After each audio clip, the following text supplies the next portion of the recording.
अखिलेश आज अपने इकलौते बेटे अजय के स्कूल के प्रिंसिपल के सामने बैठा था। स्कूल से अजय को रस्टिकेट करने का नोटिस आया था, इसलिए वह 12 में मिलने आया था। असलियत में वह खुद भी नहीं जानता था कि क्या हुआ है, क्योंकि अखिलेश एक आर्मी मैन था और ज्यादातर समय बॉर्डर पर देश की रक्षा के लिए तैनात रहता था। इसलिए उसे कुछ भी खबर नहीं थी। ऐसा नहीं था कि उसकी पत्नी ध्यान नहीं देती थी, लेकिन आजकल की पीढ़ी किसी की सुनती कहाँ है। प्रिंसिपल मैडम ने अजय की बात शुरू करते हुए कहा, आपका बेटा अजय स्कूल में वाइन की बोतल के साथ पकड़ा गया है और सभी अभिभावकों ने कड़ा विरोध किया है कि ऐसे लड़कों को स्कूल में रखेंगे तो सभी विद्यार्थी खराब हो जाएंगे। और बात भी सही है, ऐसे विद्यार्थी को स्कूल में रखकर प्रोत्साहित तो नहीं किया जा सकता। यह गुनाह गंभीर था। अखिलेश को पहले तो समझ में नहीं आया कि अब क्या करना है। फिर बात को संभालते हुए कहा कि अजय का इसमें कोई दोष नहीं है। मैं एक आर्मी मैन हूँ और हमें वहाँ बॉर्डर पर ऐसी चीजें दी जाती हैं।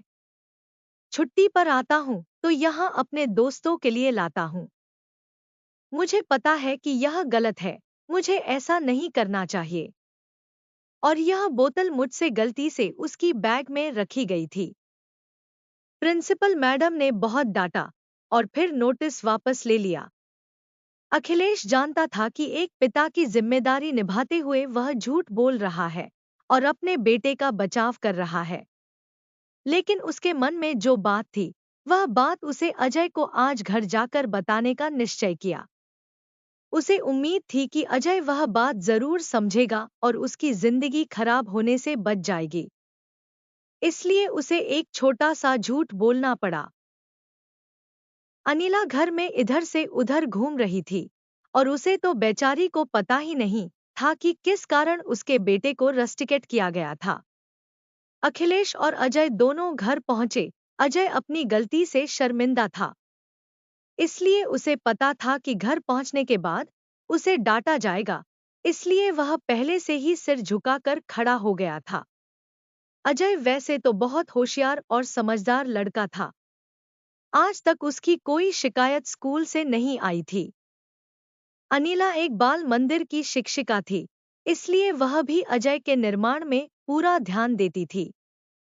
अखिलेश की इस तरह की ड्यूटी के कारण अनिला और अजय घर में अकेले ही रहते थे और उसका पूरा ध्यान अजय पर रहता।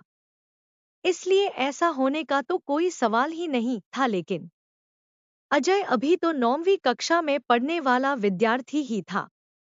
अखिलेश ने अनिला को संक्षेप में सारी बात बता दी। अनिला को बहुत गुस्सा आया, लेकिन अखिलेश ने उसे समझाते हुए कहा कि मैं बात करता हूँ। अखिलेश ने अजय को पास बिठाया और उसके सिर पर हाथ फेरते हुए पूछा कि तुझे यह बोतल लाने के लिए किसी ने कहा था? पहले अजय चुप रहा, फिर उसने कहा कि हाँ, मेरे दो दोस्त हैं, कुलदीप और सुरेंद्र।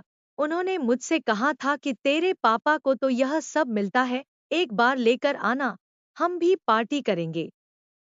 अखिलेश को समझते देर नहीं लगी कि उसके भोले भाले बेटे का उपयोग उसके दोस्त करना चाहते थे। जैसा उसके भूतकाल में हुआ था, वैसा ही आज भी हुआ। उसने अजय को कहा कि आज मैं तुझे अपनी कॉलेज के समय की एक बात बताऊंगा। तू ध्यान से सुनना। मैं भी तेरी तरह पढ़ाई में बहुत होशियार था और 12वीं साइंस में बहुत अच्छे अंक के साथ पास हुआ था। और मेरिट के अनुसार मुझे वल्लभ विद्यानगर की इंजीनियरिंग कॉलेज में कंप्यूटर इंजीनियरिंग के कोर्स में एडमिशन भी मिल गया था और मम्मी पापा बहुत खुश हुए थे। जूनागढ़ के पास के माणावदर गांव में पापा एसबीआई की ब्रांच में ऑफिसर के तौर पर काम करते थे। हम दोनों भाई बहन पढ़ाई में बहुत होशियार थे। पापा ने मेरा विकास न रुके, इसलिए हॉस्टल में पढ़ने भेजा। बहुत स्वाभाविक है कि थोड़ी आज़ादी मिली और 10, 11, 12 की सख्त पढ़ाई के तनाव में गए थे और उसमें फिर हॉस्टल का जीवन। इसलिए पूछो मत, सभी दोस्तों के साथ बहुत मस्ती करने की और नियम तो जैसे तोड़ने के लिए ही बनाए हों, जैसे छोटी मोटी चोरी करने, नियम तोड़ने के खाने की चीजें बाहर से लाने और छुपाकर रात में खाने की, हॉस्टल के किचन में रात में जाकर मैगी बनाने की, चौकीदार को चकमा देकर रात में दूर दूर तक घूमने जाने की, ऐसा सब कुछ अच्छा लगने लगा। उसमें मितेश, जिग्नेश, दिव्यांग और मैं हम चारों एक ही रूम में रहते थे। उसमें एक दिन जिग्नेश ने 2 स्कूटर यानी बाइक की व्यवस्था की और रात होते ही हमारी टोली बाइक पर घूमने निकल पड़ी। मुझे उनके प्लान की खबर नहीं थी। मुझे उन्होंने किट के साथ ले जाने को कहा, इसलिए मैं उसे लेकर पीछे बैठा था। मुझे ऐसा लगा कि रास्ते में से सैंडविच या ऐसा कुछ खाना लेना होगा। हमारी ही कॉलेज का एक दोस्त सचिन एक कागज में पैक किया हुआ पार्सल मेरी किट में रख दिया। हम लोग थोड़ी देर बाइक का चक्कर मारकर वापस हॉस्टल में आ गए। हम लोग अपने रूम में अभी पहुंचे ही थे कि पीछे से हमारे रेक्टर मोहनलाल का आवाज आया, खड़े रहो। मुझे तो ऐसा लगा कि हम इतने देर से आए हैं, इसलिए नाराज होंगे। उन्होंने पास आकर सबसे पहले मेरा किट ले लिया और खोजने लगे, और उसमें से वाइन की बोतल निकली। अब किट मेरा था, इसलिए दोषी मैं ठहराया गया। बहुत दलील की मैंने उनके पास और मेरे मम्मी पापा के पास भी, लेकिन किसी ने मेरी बात नहीं मानी और मेरे वो दोस्त एकदम चुप रहे और मुझे कॉलेज और हॉस्टल से रस्टिकेट किया गया। फिर कई जगह एडमिशन के लिए कोशिश की, लेकिन कहीं भी इस लाल दाग के साथ एडमिशन नहीं मिला। उसमें सैनिक की भर्ती मिला और उसकी परीक्षा ली जा रही थी, इसलिए तू अपने बेटे को वहां ले जा, ऐसा पापा के एक दोस्त ने उन्हें कहा और पापा मुझे वहां ले गए। मेरी हाइट, शरीर और संरचना एकदम फिट होने के कारण उसकी शारीरिक परीक्षा में मैं तुरंत पास हो गया और फिर लिखित परीक्षा में भी पास हुआ। फिर 3 महीने की सैनिक की बहुत कड़ी ट्रेनिंग आई और वह पूरी होने के बाद मैं आर्मी मैन यानी सैनिक बना। लेकिन उस दिन से मैंने एक बात मन में तय की कि इस बोतल को मैं कभी छूऊंगा नहीं। कश्मीर में चाहे कितनी भी ठंड हो, लेकिन मैंने उसे कभी छुआ नहीं।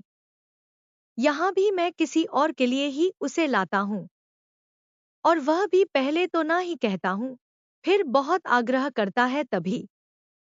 हॉस्टल के उस दिन की एक छोटी सी गलती, हालांकि उसमें मेरी कोई गलती नहीं थी, मेरी तो अनजाने में ही सारी चाल चली गई थी, फिर भी उस गलती का शिकार मैं हुआ।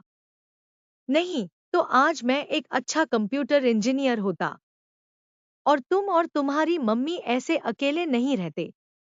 भले मेरे नसीब में सैनिक बनकर देश की रक्षा करना लिखा होगा इसलिए शायद, लेकिन वह बात जिंदगी की तो मैं कभी भूलूंगा नहीं। हमने की हुई नासमझी की एक गलती हमारा पूरा जीवन बदल सकती है। यह बात हमेशा याद रखना। दोस्तों पर अविश्वास नहीं करना चाहिए, लेकिन ज्यादा भरोसा भी नहीं करना चाहिए, ताकि करके ऐसा कुछ हो तो हमें अकेले ही भुगतना न पड़े। मेरे साथ हुई इस घटना को मैंने इसलिए साझा किया ताकि तू अपने जीवन में इससे सीख लेकर आगे बढ़ सके। अजय ने अपने पापा मम्मी से जीवन में फिर कभी उसे हाथ नहीं लगाने का वादा किया। अखिलेश ने इस तरह अपने बेटे अजय का भविष्य सुधारा। मित्रों, हॉस्टल की वह टीनेज लाइफ ऐसी होती है कि उस रंग में दूसरा कोई रंग दिखता ही नहीं। लेकिन कभी-कभी ऐसी छोटी गलती का कितना भयंकर परिणाम होता है। तो कोई बार नौजवानों को हॉस्टल से ही शराब, ड्रग्स, सिगरेट आदि की आदत लग जाती है, यह तो हम जानते ही हैं। इसलिए निर्दोष मजाक मस्ती तक तो ठीक है। फिर हमें जिस उद्देश्य से यहाँ हॉस्टल में रहना है, यानी कि पढ़ाई, उसे नहीं भूलना चाहिए। जीवन का लक्ष्य कभी नहीं भूलना चाहिए।